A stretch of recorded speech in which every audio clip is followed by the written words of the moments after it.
Welcome students. ये BA and BEd English literature की class है। इसके अंदर अपन ने इंडियन पोइट्स जो थे हमारे सिलेबस के अंदर उन सबको पढ़ लिया है और हमने अब ब्रिटिश पोइट्स जो हैं उनको पढ़ना शुरू किया है। ब्रिटिश पोइट्स के अंदर सबसे पहले हमने शुरुआत रॉबर्ट ब्राउनिंग से की है। रॉबर्ट ब्राउनिंग के बारे में हमने पिछली क्लास में पढ़ा था। यदि वो वीडियो नहीं देखा हो उस वीडियो को देखें। और उस क्लास के अंदर माय लास्ट डचेस जो पोएम जो है जो रॉबर्ट ब्राउनिंग ने लिखी है, इस पोएम की मैंने आपको समरी बताई थी। आज लाइन बाय लाइन इस पोएम की एक्सप्लेनेशन देगी। इम्पोर्टेंट पोएम है ये, अक्सर परीक्षा में इसकी लाइनें भी आती हैं और पोएम का आंसर भी आता है। अब अपन इसकी एक एक लाइन की एक्सप्लेनेशन देखेंगे किस तरह होती है। तो पहली लाइन ये है इस प्रकार, that my last duchess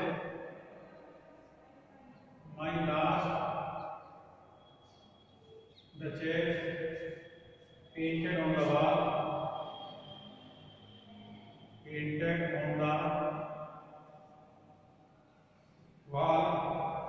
looking as if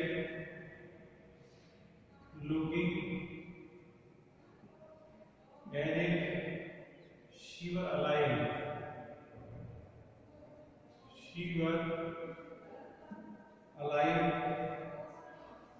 I call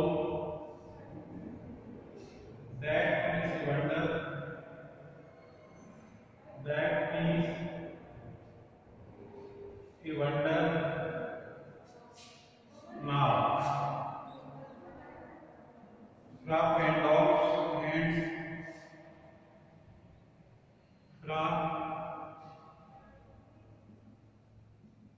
off hands, work busily a day,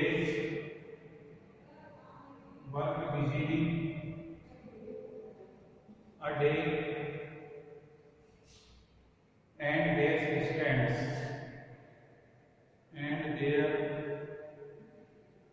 she stands. ये इस पोएम की प्रारंभिक पंक्तियां हैं। इसके अंदर ये बताया गया है कि एक तो ड्यूक है। ड्यूक का मतलब होता है किंग, एक होता है डचेस जिसका मतलब होता है क्वीन। जो डचेस जो है इसकी डेथ हो चुकी है, डचेस की डेथ हो चुकी है और ड्यूक से मिलने के लिए एक मैसेंजर आया है जिसको दूसरे शब्द में एनवॉय भी कहते हैं। एनवॉय शब्द इस पोएम में इस्तेमाल हुआ है। एनवॉय का मतलब मैसेंजर आया है। मैसेंजर क्यों आया है? मैसेंजर एक मैरिज प्रपोजल के साथ आया है, मैरिज प्रपोजल को लेकर आया है। इसके लिए ड्यूक के लिए मैसेंजर जो है एक मैरिज प्रपोजल लेकर आया है ड्यूक के लिए। जब मैसेंजर ड्यूक के पास आता है तो ड्यूक जो है उसको कहां ले जाता है? Art gallery. उसको आर्ट गैलरी के अंदर ले जाता है। आर्ट गैलरी क्या होती है? Art gallery is a place where portraits and pictures are hung. जहां लोगों की तस्वीरें जो हैं वो रखी जाती हैं या लटकाई जाती है, उसको कहते हैं आर्ट गैलरी। कृत्रिम तस्वीरें लटकाई जाती हैं। अब मैसेंजर जो है वो ड्यूक के साथ है। ड्यूक जो मैसेंजर को आर्ट गैलरी में ले गया है। जब वो वहां आर्ट गैलरी में बहुत सी तस्वीरों को देख रहे हैं तो एक तस्वीर किसकी है? भाई एक तस्वीर लाल डचेस की है। लाल पिछली पत्नी है। पिछली में से एक तस्वीर जो है वो लाल डचेस की है। तो लाल डचेस की तस्वीर के सामने वो क्या करते हैं? रुक जाते हैं। लाल डचेस के सामने क्या करते हैं? वो ड्यूक जो रुक जाता है। क्यों रुक जाता है? क्योंकि वो बताना चाहता है डचेस के बारे में कुछ, डचेस की लाइफ के बारे में कुछ बताना चाहता है, उस तस्वीर के बारे में बताना चाहता है, किसको बताना चाहता है? उस मैसेंजर को बताना चाहता है। तो अब ड्यूक जो है मैसेंजर को ले गया है आर्ट गैलरी के अंदर। वहां डचेस के सामने डचेज जो है जो मर चुकी है उसकी तस्वीर जो है दीवार पर लटकी हुई है। वो क्या कहता है? That's my last duchess. Last duchess का मतलब मैंने बताया क्वीन। डचेज का क्वीन लास्ट पिछली। ये मेरी पिछली रानी है। Painted on the wall, whose picture is hung on the wall, whose picture is hung on the wall, whose picture is hung on the wall का पेंट on the wall मतलब क्या है? whose picture is hung on the wall, जिसकी तस्वीर दीवार पर लटकी हुई है। ये मेरी पिछली पत्नी है, इसकी तस्वीर जो है वो दीवार पर लटकी हुई है। लुकिंग कौन? Duchess. Duchess is looking as if she were alive. Duchess ऐसे दिख रही है मानो जीवित हो। मतलब the picture is so much lively that the duchess looks like that she were alive. तस्वीर को इतनी लाइवली बनाया गया है, इतनी सजीव बनाया गया है, तस्वीर को देख को कह ही नहीं सकता कि ये औरत जो है, ये लेडी या क्वीन जो है, डचेज जो है वो जीवित नहीं है। ऐसे कोई नहीं कह सकता है, इतनी लाइवली तस्वीर बनाई गई है। आई कॉल माने कहना, दैट पीस का मतलब पिक्चर। मैं इस पिक्चर को क्या कहता हूं कि wonder. The Duke calls the picture of his duchess a wonder. वो इस तस्वीर को वंडर मानता है। क्या वंडर मानता है? That is very an extraordinary picture. बहुत ही एक्स्ट्राऑर्डिनरी पिक्चर है। ऐसी तस्वीर बहुत, that's a rare picture. We can say that's a rare picture. वो एक रेयर पिक्चर, दुर्लभ पिक्चर है। ये बात कौन कह रहा है? ड्यूक कह रहा है। किससे कह रहा है? मैसेंजर से कह रहा है। और आगे क्या बताता है? Now Fra Pandolf's hand. Fra Pandolf is the name of the painter. Fra Pandolf कौन है? Name of the painter. Name of the painter who made the picture of the Duchess. वो पेंटर जिसने डचेज की तस्वीर बनाई थी उसके बारे में बता। Fra Pandolf's hands worked busily a day. Busily day का मतलब Fra Pandolf took a whole day to make the picture of the Duchess. The painter Fra Pandolf, whose name is Fra Pandolf, took the whole day to make the picture of the Duchess. उस duchess की तस्वीर को बनाने में painter ने सारा दिन ले लिया था। And there she stands. And there she stands का मतलब the result is her picture is hanging on the wall. और यहाँ खड़ी है का मतलब उसकी इसका परिणाम क्या हुआ? उसकी तस्वीर जो है जो पेंटर ने बनाई थी वो दीवार पर लटकी हुई है। प्रारंभिक लाइन आपके समझ में आ गई होगी। प्रारंभिक लाइन में बताया गया है, ड्यूक बता रहा है मैसेंजर को उसकी रानी की तस्वीर के बारे में बता रहा है। और तस्वीर बहुत ही लाइवली है और फ्रा पेंडोर ने काफी मेहनत से इसको बनाया था।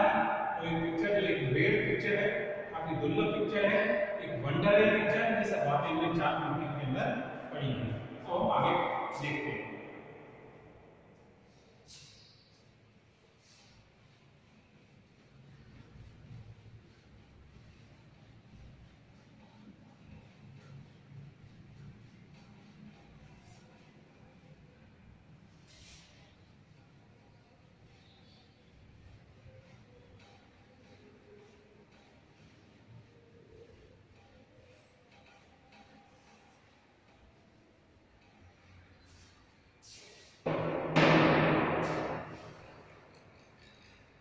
Villain, please you sit. Villain, please you sit. Villain, please you sit and look at her. And look at her.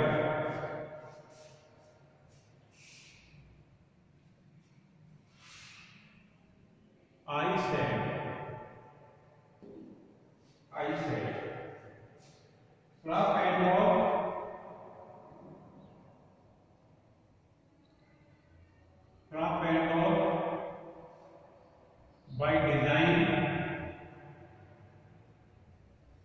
design for never read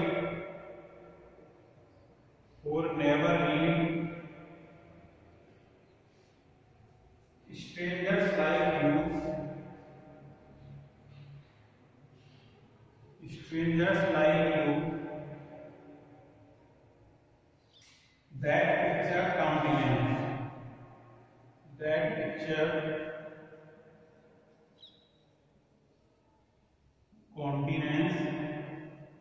that picture countenance the depth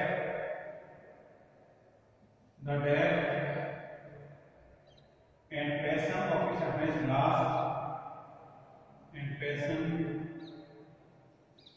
of its earnest glance,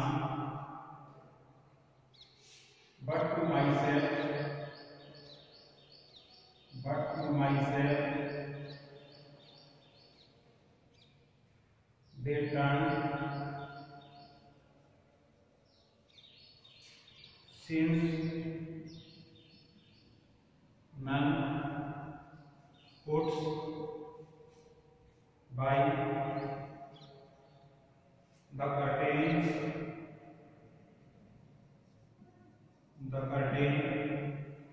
I have drawn for you.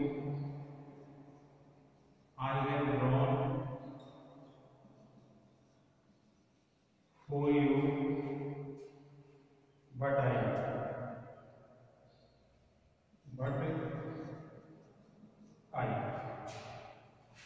यहाँ पे देखिए आगे Duke जो है messenger से कहता है, मैंने आपको बताया रॉबर्ट ब्राउनिंग जो है ड्रामेटिक मोनोलॉग्स लिखते हैं। मैंने बताया था पिछली क्लास में कि ड्रामेटिक मोनोलॉग के अंदर सिर्फ ओनली वन कैरेक्टर स्पीक्स, केवल एक कैरेक्टर बोलता है और जो भी कैरेक्टर्स हैं उनकी जानकारी सिर्फ एक सिंगल कैरेक्टर के द्वारा दी जाती है। मैसेंजर एक ही बात नहीं बोलेगा, जो भी बोलेगा ड्यूक बोलेगा और ड्यूक की बातों से हम हर कैरेक्टर्स के बारे में जानेंगे। तो ड्यूक कहता है, किससे कह रहा है? मैसेंजर से। विलन प्लीज यू सिट, क्या आप खड़े रहेंगे? उससे कह रहा है तस्वीर के सामने ले गया है, दुनिया में नहीं है, उसकी तस्वीर के सामने ले गया है और उससे कहता है क्या आप खड़े रहेंगे, बैठेंगे नहीं क्या? लुक एट हर, इस तस्वीर को देखना नहीं चाहेंगे। तस्वीर तो रेयर तस्वीर है, मर्डर तस्वीर है, सरप्राइजिंग तस्वीर है, क्या इसको देखना नहीं चाहेंगे? आई सेड, आई कौन है? किंग, ये ड्यूक, किंग या ड्यूक ने ये बात कही। वो कहता है, फिर बता रहा है, ड्यूक बता रहा है फ्रा पेंडोर ने इसको बनाया था बाय डिजाइन बाय प्लानिंग। उसने ऐसे नहीं की कि बिना सोचे समझे उसने इस तस्वीर को बना दिया हो। उसने इस तस्वीर को काफी प्लान करके, काफी सोच समझ करके उसने इस तस्वीर को बनाया था। For never read strangers like you that picture countenance माने फेस, तो पिक्चर माने तस्वीर में, उस तस्वीर के अंदर जो फेस जो है उसको पढ़ नहीं सकते हैं। कौन? स्ट्रेंजर्स लाइक यू, तुम जैसे अजनबी जो हैं, इस तस्वीर के अंदर जो चेहरा जो है उसको पढ़ नहीं सकते। तस्वीर के चेहरे का मतलब इस तस्वीर के अंदर की जो फीलिंग्स हैं, जो इमोशंस हैं, जो कलाकारी है, उसको पढ़ना के लिए काफी दिमाग चाहिए। जो बताने की कोशिश करता है ये बात नहीं पढ़ सकता हूँ, तुम जैसे अजनबी लोग जो हैं इस तस्वीर के अंदर जो चेहरा जो है उसको पढ़ने में सक्षम नहीं है, ये पढ़ नहीं सकते हैं। क्या नहीं पढ़ सकते? The depth and passion मतलब फीलिंग, या इमोशनल भावना, उस तस्वीर के अंदर जो पैशन है, इमोशन है, ऑफ इज अर्नेस्ट माने सीरियसनेस, ग्लास माने लुक, नजर, और तो सीरियस लुक जो है, उसकी जो पैशन जो है, उसकी डेप्थ जो है, उसकी फीलिंग जो है, उसको समझना तुम जैसे स्ट्रेंजर्स जो है उसकी बस की बात नहीं है। इसको समझने के लिए काफी एक्सपीरियंस चाहिए व्यक्ति को, तभी इसकी बात को वो समझ सकता है, इसके भावों को पहचान सकता है। आगे फिर कहता है, बट टू माई सेल्फ, सिर्फ मैं ही, दे माने तो ड्यूक एंड मैसेंजर, पेन माने बोले, अब ड्यूक और मैसेंजर मास्टर से बोलते हैं। तो एक बात और कहता है, क्वेश्चन में दी ब्रैकेट में क्या कहता है, since none puts by, put by का मतलब होता है रिमूव, हटाना। द कर्टेन का पर्दा I have drawn for you, जो पर्दा मैंने तुम्हारे लिए हटाया है, इसको हटाने की किसी और में हिम्मत नहीं है। इस लाइन से पता लग रहा है कि किंग जो है एकदम संकी टाइप का है। द किंग जो है, ड्यूक जो है, that he is very crazy, eccentric है, वो क्रेजी है। तो इस बात को शो करना चाह रहा है कि जिस चीज के लिए तुम आए हो, उस घर में सिर्फ मेरी ही चलती है, मेरी बात को कोई नकार नहीं सकता है, सिर्फ मुझे ये अधिकार है इस तस्वीर के सामने इस पर्दे को हटाने का। तो ये बात राजा की, तो किंग जो है, ड्यूक जो है, उसकी इगोइस्टिक फीलिंग्स जो है, अहंकारिक भावनाएं, उनको प्रस्तुत कर रहे हैं। तो इसकी पंक्ति में पढ़ा किस तरह ड्यूक जो है मैसेंजर को बताने की कोशिश कर रहा है कि ये तस्वीर काफी वंडरफुल है, काफी सरप्राइजिंग है, और उस जैसे अजनबी साधारण लोगों की बस की बात नहीं है कि वो इस तस्वीर के चेहरे के भाव जो हैं उनको पढ़ सकें। और एक बात और कहता है, अपनी ईगो को शो करते हुए, किसी में हिम्मत नहीं है इस तस्वीर के सामने जो पर्दा लगा हुआ है उसको हटाने की। आगे बढ़ते हैं।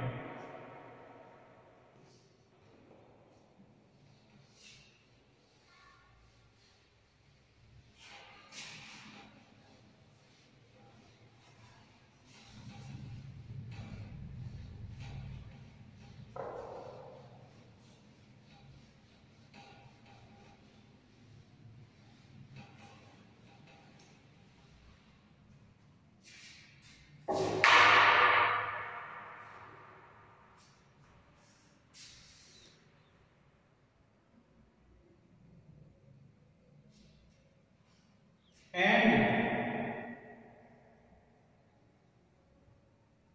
seemed as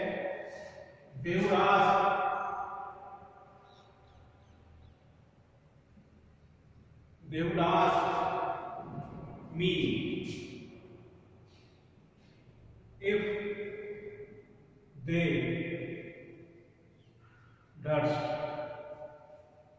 How such a glance came there? How such a glance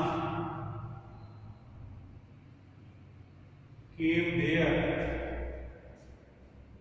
Not so, not the first. So not the first. So not the first. Are you to turn? Are you to turn and ask thus,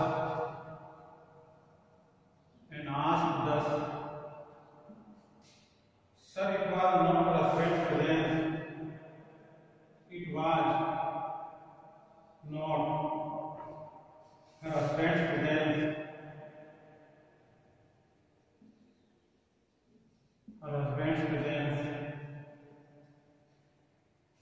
only called that spot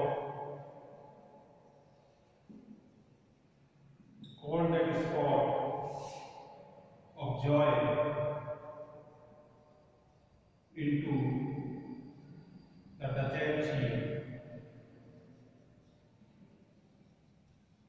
Duchy. Perhaps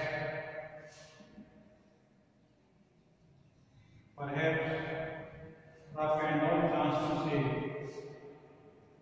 rough and all chance to say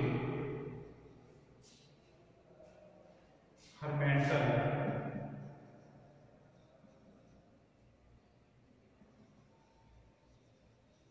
her mental lapse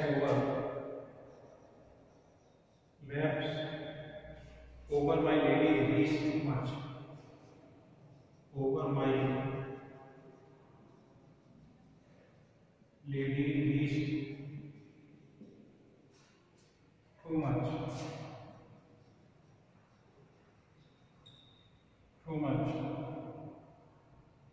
यहाँ तक देखिए।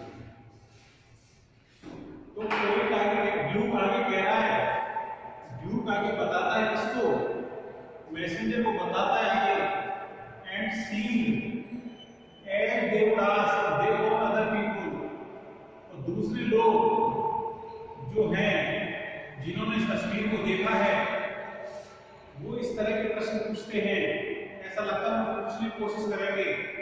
If they dust on hand courage,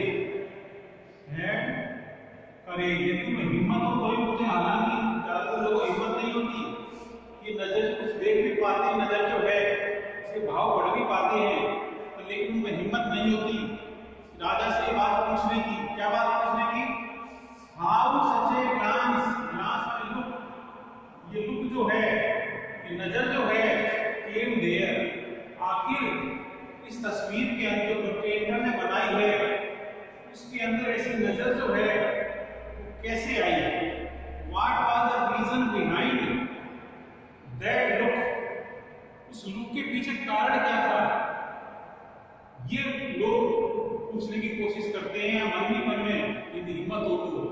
So not the first, आज तुम पहले नहीं हो तो friend, आज इस तरह के प्रश्न पूछने वाले, इस तरह के प्रश्न पूछ रहे हो तुम, पूछ तो नहीं रहा कुछ, मन में आपको समझ रहा है कि ड्यूक कि मतलब उसके मन में क्या चल रहा होगा, तुम पहले नहीं हो ये पूछने वाले कि तुम पहले नहीं ये पूछने वाले कि जो नजर जो ग्लांस जो है वो आखिर डचेस के फेस पर आई कैसे?